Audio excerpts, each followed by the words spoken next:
Many habits nowadays are not included in the Quran. For example, smoking. How do we assure or ascertain whether they're halal or haram? Well, from Islamic law, we have the principle of qiyas, that is analogy, analysis and giving rulings by way of analogy, which allows us to carry rulings from what Prophet Muhammad ﷺ has addressed to things that he has not. So, for example, smoking, and I guess this is an important point because, you know, I think there's probably a lot of smokers out there in the audience. Muslims today tend to be some of the biggest smokers. You know, smoking has gone down in the West due to them being forced to put on the packets that it's dangerous to health, and you know, many campaigns against smoking. So it has reduced, it has declined in the West, smoking. But in Muslim lands, it has risen tremendously. The fact of the matter is that the argument used by most people, it's makruh, disliked.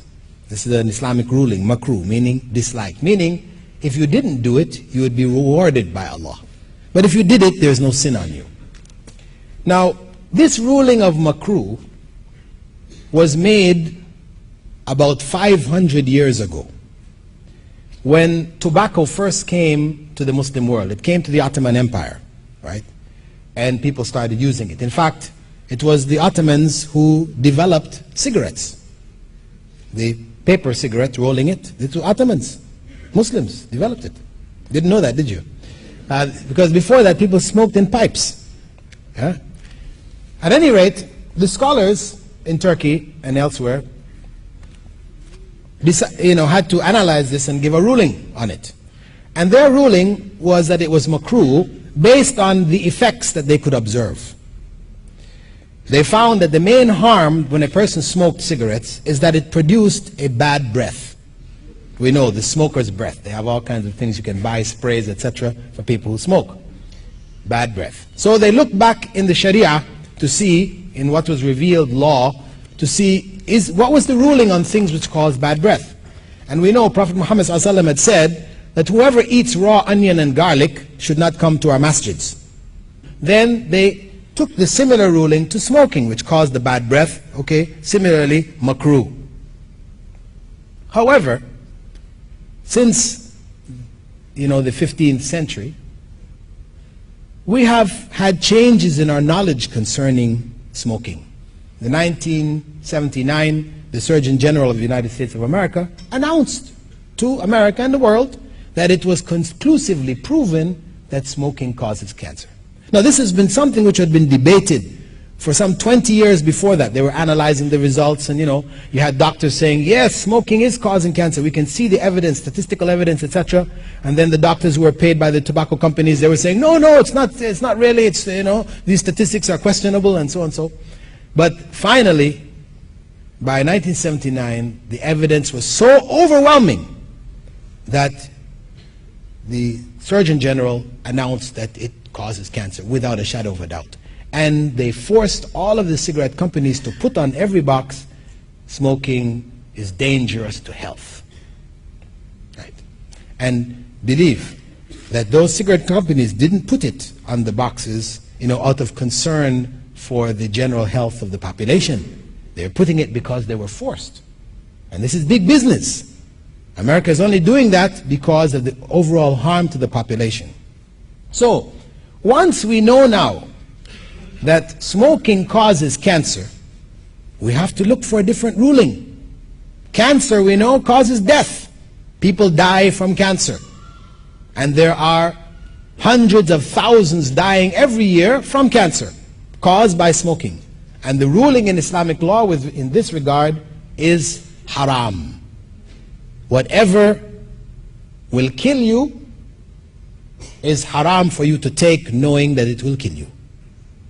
To take poison, to drink it, Prophet Muhammad ﷺ said, whoever kills himself in this life will find himself killing himself in the same way perpetually in the hellfire. Suicide is haram, forbidden. And when a person takes cigarettes, is smoking, he is committing suicide, slowly but surely.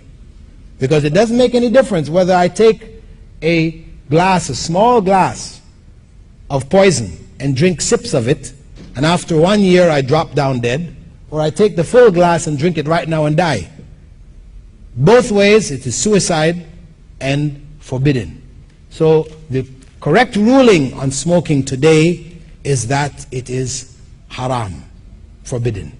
I know, some people will come back with the argument. I got the T sign, I'll just close off the argument here. Some people come back saying, well, there are people who smoke and don't die. You know, yes, the oldest woman in China, she smokes a cigar every day and she's been doing it for the last 30, 40 years of her life. Yes, see, you don't necessarily die. But you see, Islamic law, it governs the general. And common sense tells you, you must follow what is the general ruling concerning things. For example, there are people who have fallen out of airplanes 40 and 50,000 feet and have got up and walked away. This happens. So now what do? When you jump out of an airplane, you're going to not take a parachute with you saying, oh, there are people who, you know, they've gotten up from it. I'll jump out the airplane without the parachute. Allah will protect me. No, this is nonsense. You take your parachute because you don't use the exception to judge the danger of a given situation. Similarly, those few people who don't die though they smoked all their lives, these are exceptions. Allah has left them as signs to us that ultimately life and death is in His hands. These are the signs. But we are required to follow the general circumstance, not the exception. Most people who smoke get cancer and die. The Marlboro man, remember the Marlboro man? Riding on his horse with his jeans and his cap, you know, rugged with that cigarette in his mouth. For many years the Marlboro man was, you know, the big symbol, smoking symbol. Well, his wife is now suing Marlboro for her husband dying of cancer. Inshallah, we'll see you in the coming sessions. Assalamu alaikum wa rahmatullahi wa barakatuh.